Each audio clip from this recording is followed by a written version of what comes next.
看社会新闻，台中新公区这个大洲路一间工厂所发生的发现的这个汤尸案情无什进展，因为这个汤内所缀这个男性遗体已经蜡化，身份唔知影，敢若剩一粒男性的手表啊通认，警方通知可能家属拢无人认得出来，和警方锁定这个锁这个厂房的三位这个小姐呢，嘛因为无具体事情，即马敢若被列为关系人。本来上验地点是伫台中殡仪馆，因为解剖设立修理，紧急改到台中的营总去验尸。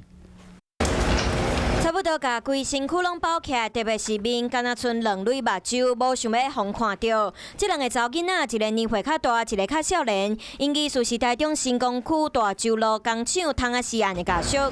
对检调人员伫台中营总进行详验，要了解汤仔尸的身份。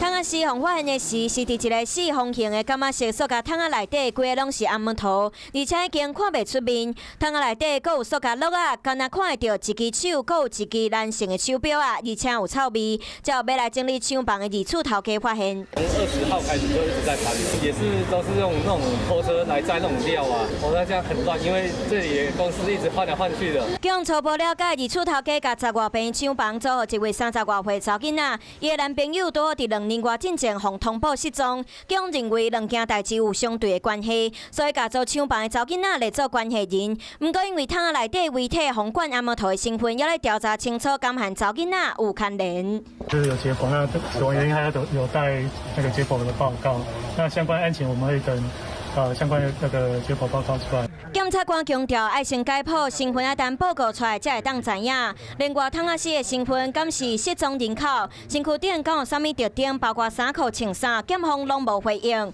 所来，检方嘛会对做厂房的查囡仔互信，才会当进一步了解案情。